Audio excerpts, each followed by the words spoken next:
Bonjour à tous, nous voici ici ce matin, donc j'avais promis de refaire une vidéo pour la présentation de l'oracle Divinel.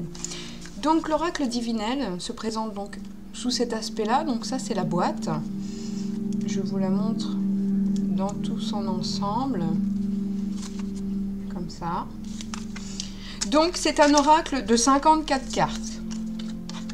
Hop, elles sont divinatoires bien évidemment. Il faut faire leur interprétation. Alors, je vous montre la carte qui sert à rien. Voilà, donc ça c'est la carte hommage. Voilà. Donc alors, dans cet oracle, nous avons le consultant et la consultante. Voilà, déjà c'est un bon point. Nous avons aussi les 4 saisons. Donc je vais vous les... J'aurais dû les classer avant de faire la vidéo. Voilà. Donc nous avons l'été, le printemps, l'hiver et l'automne qui se présentent sous cet aspect ici. L'hiver, le printemps et l'automne. Donc c'est exactement le même arbre où j'ai agrémenté au gré des saisons. Nous avons donc, je vais vous montrer quelques images. Alors, dans l'ensemble, les couleurs sont assez simples, assez douces. Elles ne sont pas très colorées parce que, pour ceux qui ne côtoient pas le monde amérindien, on est beaucoup autour justement des peaux de bêtes, le sable, le désert, tout ce qui est cow-boy et tout ça. Et ce sont beaucoup des couleurs assez, assez claires. Et je vous montre un peu le style. Donc, alors, le dos de la carte se présente exactement comme la boîte. Donc nous avons différentes images que j'ai moi-même illustrées. Donc là c'est le brouillard par exemple. Donc j'ai exactement tout dessiné et repris à la tablette.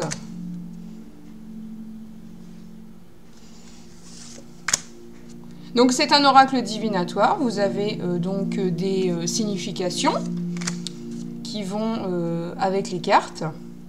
Elles sont assez simples. Et comme cela, vous pouvez créer aussi vos propres significations et interprétations, on va dire. Voilà, c'est un oracle assez intuitif. Voilà, parce que quand on met vraiment la carte veut dire ça, les gens ont tendance à se paumer et ils ont une ouverture d'esprit qui est bloquée, qui est dans une espèce de case de « Ah ouais, mais alors ça peut pas être ça parce que les cartes disent que c'est que ça, donc il faut que je me concentre que sur ça. » Et pas du tout. Voilà. Donc, je vais vous donner un exemple. Je vous les montre pas toutes. Hein. Voilà, par exemple, qu'est-ce qu'on peut... Le désert, par exemple. Voilà. Donc, ça reprend exactement vraiment tout le thème. Je l'ai fait avec mon mari parce que lui est fan des Amérindiens. Donc, c'est lui qui m'avait donné l'idée par rapport à chaque objet, chaque personnage, ce que ça représentait pour lui. Parce que lui, il est vraiment fan de ça. Et c'est pour ça qu'on est venu à un compromis. Même au niveau des couleurs, parce que moi c'est pareil, j'avais pensé des choses beaucoup plus chatoyantes. Il m'a fait non mais arrête quoi. Il fait t'as vu notre chambre, parce que ma chambre personnelle est dans le thème amérindien.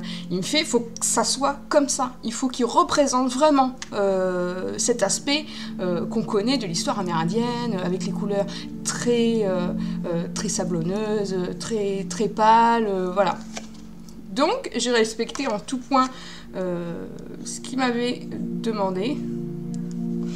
Voilà, donc, qu'est-ce que je voulais vous dire? Je vous en montre encore quelques-unes. Oui, voilà, les significations. Pardon, excusez-moi, je me suis un peu perdue. Dès que je parle de mon mari, moi, je me perds. Voilà, donc, regardez le Tipeee. Ah oui, alors, je ferai une vidéo là-dessus, pour ces deux cartes-là, qui peut vous apporter un jeu de mots génial.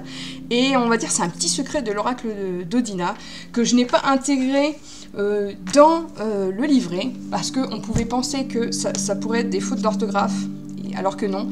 Donc je vais vous expliquer ces deux cartes-là, le double sens qu'elles peuvent avoir. Je vous expliquerai ça dans une autre vidéo. Donc, alors, pour chaque carte, vous avez un petit livret. Donc normalement, je vous l'envoie en PDF, d'accord? Comme ça, c'est à vous de l'imprimer. Ceux qui sont mignons, des fois, je l'envoie quand même dans la lettre, au gré de mes humeurs et suivant si j'ai des sous pour les cartouches et les feuilles, surtout, voilà. Donc ça dépend. Je ne le fais pas tout le monde, mais tout le monde l'a en version PDF. Voilà, ça fait partie de la commande quand vous commandez par mail. Pourquoi je demande une commande par mail? Parce que c'est plus simple pour moi, hein, au niveau comptabilité, d'accord? Parce que par Facebook, pour un peu que ça plante, Messenger, il ouvre pas tout le temps. Et moi, je tiens une comptabilité au poil de cul, voilà. Donc alors, les cartes ont des significations. Je vais vous en donner une, par exemple. Donc on va prendre le squelette. Je cherche la carte comme ça. Alors, je suis passée à côté il y a 4 secondes. Voilà. Donc le squelette, c'est celle-ci. Elle représente la mort, le décès, mais pas que. Fin d'une situation. Par exemple, quand vous êtes dans une situation très compliquée, très lourde, et ben cette carte veut dire ça y est, enfin, c'est fini, on n'en parle plus, on enterre et on passe sur autre chose de positif. Voilà. Il ne faut pas penser tout le temps que la carte, comme la carte 13 du tarot, ne veut pas forcément dire la mort physique. Ou bien, par exemple, la croix qu'il y a dans l'oracle de G, par exemple, ne veut pas forcément dire la mort de soi ou la mort de quelqu'un. Ça peut être une mort intérieure, dans le sens où on renaît et on redevient quelqu'un, un renouveau, où on finit, on clôture avec une relation, par exemple, toxique, ou un emploi qui ne nous convient pas, une voie qui ne nous va pas du tout, et on s'arrête là. Donc c'est mort, c'est pas la peine de continuer, c'est mort. On s'arrête et on part sur autre chose de positif, qui est bon pour nous. Il faut comprendre que cette carte-là, toutes les cartes dans les oracles qui interprètent la mort, ne veut pas forcément la mort physique. Hein. Faites bien attention, il y en a qui ne savent pas faire la différence. Et c'est ça, quand certains sont cartomanciens et n'ont aucun don ni rien, et ah bah tu vas crever. Non, c'est pas du tout ça. Donc ne vous aventurez pas dans la cartomancie si vous n'avez pas du tout ni de bienveillance, ni une once de compréhension de tout ce qui se passe. Donc alors, cette carte, donc je reviens dessus. Mort, décès, fin d'une situation, ça peut être également un enterrement, l'enterrement d'une personne ou l'enterrement de soi. Comme je vous dis, allez, c'est terminé, je laisse mon moi là.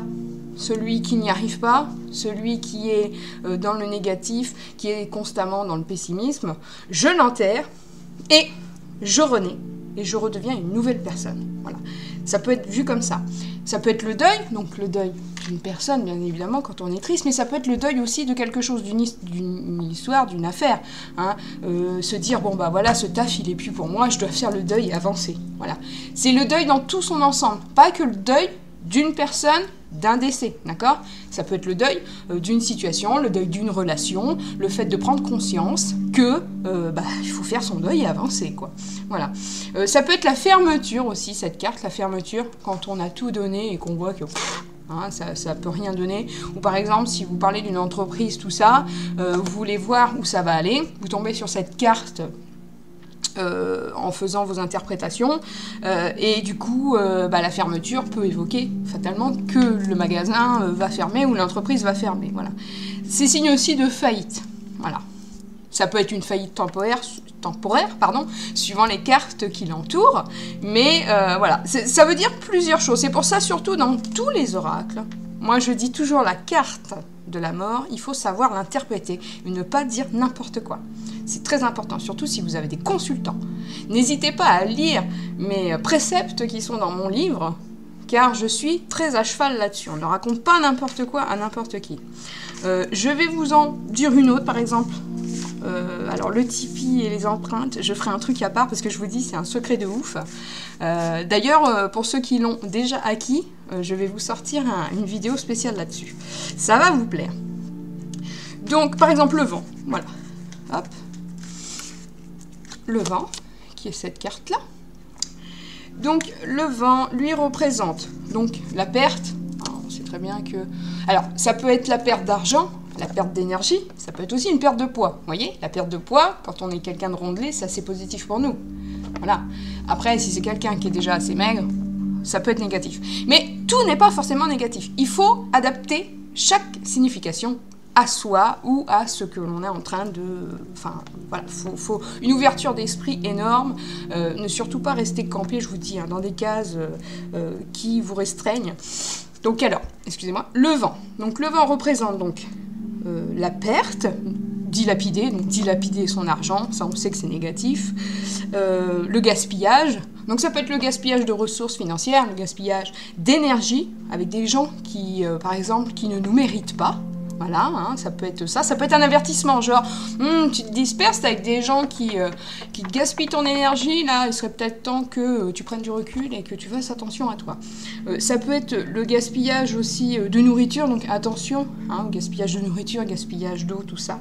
La perte de crédibilité aussi. Vous voyez, quand quelqu'un fait de la merde, hein, tout simplement, on va le dire, et qui, au fil des années, essaye de vendre de lui une espèce d'apparence ou de personnes, genre, en qui on peut avoir confiance, très bienveillante, et en fait, par derrière, c'est une vraie merde. Voilà. Donc, c'est ça. La perte de crédibilité, c'est-à-dire que les gens, par les actions, se rendent compte que cette personne n'était pas vraiment ce qu'elle disait être. Voilà. La perte, oui, donc, perte de crédibilité, perte d'amitié et perte de confiance. Alors ça peut être avoir une perte de confiance en quelqu'un, mais ça peut être avoir une perte de confiance en soi. Vous voyez ? On peut le retourner pour les autres comme on peut le retourner pour nous. Il faut vraiment, vraiment interpréter, je vous dis, de façon très large. C'est important. Hein. Je vous le dis parce qu'en fait, j'ai des gens qui viennent me voir, ils sont là, ah, mais je comprends pas, ça dit que c'est quelqu'un de l'entourage, mais je vois pas, j'ai que ma sœur et ma tante. Bah non, t'as des voisines, ça se trouve c'est ta voisine qui va te prendre la tête, quoi. Voilà. Ou ça va être une connasse sur un supermarché, dans un supermarché, voilà. Donc, c'est ce que je vous dis. Élargissez votre angle de vue, c'est important, surtout quand on fait de la voyance, quand on fait la cartomancie. Il faut élargir, parce que si vous restez campé, vous verrez rien du tout. Voilà. Et puis vous pouvez passer à autre chose. Donc, c'est signe aussi de fatigue. Voilà. C'est signe de fatigue. Donc, voilà. Les interprétations, pour chaque carte sont comme celle-ci, hein, les deux que je vous ai présentées. À vous, avec votre intuition, pardon, je ne vais pas y arriver, hein, avec votre intuition et votre ressenti de faire vos propres interprétations, mais attention, toujours de façon, bien sûr, large. Pour les cartes des saisons, elles ne représentent pas que les saisons par elles-mêmes. C'est exactement dans le livret aussi. Donc, vous avez donc la saison, les périodes, hein, comme par exemple, je vais vous donner un exemple, le printemps, qui est du 20 mars au 21 juin, et ainsi de suite pour l'été, l'automne et l'hiver. Mais attention, le printemps évoque aussi de nouvelles énergies, de la vitalité, retrouver des forces, de l'énergie, un nouveau départ.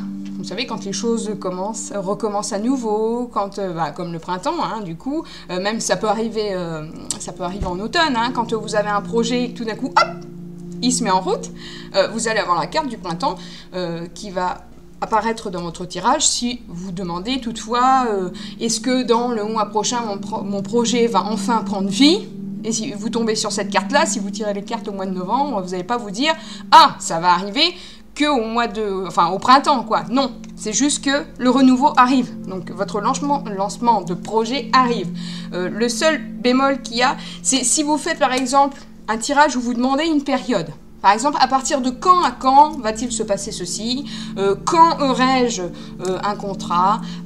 Quand pourrais-je me marier ? Ou des choses comme ça. Là, quand vous avez les saisons qui sortent, elles correspondent fatalement à des périodes. D'accord ? Quand, par exemple, c'est pour une question banale, par exemple, est-ce que dans cette relation, je vais me sentir bien et que vous tombez, par exemple, sur l'automne ? Cette relation, elle vous fatigue, elle va vous user. L'automne, c'est la fatigue, l'épuisement psychologique, c'est le ralentissement, la perte et la faillite. Donc fatalement, la relation par elle-même, c'est une nuisance. Ça ne veut pas dire qu'elle va se finir en automne, sauf si vous demandez à partir de quand va finir cette relation, et que ça tombe avec la carte automne, vous savez que ça va casser dans cette période-là. Voilà. Donc, c'est très important. Donc, vous avez la carte. Donc, celles-là n'ont pas de signification. Vous les posez pour tirer vos... Si c'est vous êtes une femme, vous posez. Si vous êtes un homme, vous posez. Si vous êtes un couple, vous mettez les deux. Voilà. Et pareil, si vous avez des consultants qui viennent à votre cabinet. Voilà, donc c'était pour faire la présentation de l'oracle d'Odina. Donc, comme je dis, il est disponible donc, sur commande. Il est très limité, parce que c'est un tirage VIP. Qu'est-ce qu'on peut dire ? On peut dire que les cartes sont sympas, elles sont au format tarot. Pas le tarot, le grand tarot original, hein, mais ce qu'on peut voir en dimension tarot partout dans le commerce. Qu'est-ce qu'on peut dire là-dessus? Les tranches sont blanches, voilà. Donc il y a la boîte, le petit livret. Donc passer commande par mail, comme je vous dis, pour la compta c'est plus sympa, parce que j'en ai par-dessus jusque-là, c'est pas le seul oracle, donc moi après, je deviens folle. Il est au prix de 38 €, frais de port inclus. Je suis désolée, pour le moment, je ne peux pas accueillir à la maison, même pour des réceptions d'oracle. Je suis désolée, voilà. Parce que là, on est en travaux, donc là, c'est très compliqué. Donc, je fais des envois malgré tout. Bon, c'est vrai que si jamais vous habitez juste derrière, je peux aller vous le poser dans votre boîte aux lettres, il n'y a pas de souci. Mais sinon, je les envoie de toute façon. Voilà. Donc, quoi d'autre? Donc, ils sont en boîte. Il y a des... J'ai refait une commande pour d'autres avec des pochons. Voilà, parce que j'ai fait mes pochons. Qu'est-ce qu'il va y avoir d'autre? Bah, pour le moment, c'est bon. Voilà. Donc, j'espère qu'il vous aura plu. Voilà. Et qu'il vous aura parlé un petit peu. Je vous souhaite une belle journée. Merci d'avoir regardé cette vidéo. Je vous embrasse, bisous et plein de lumière.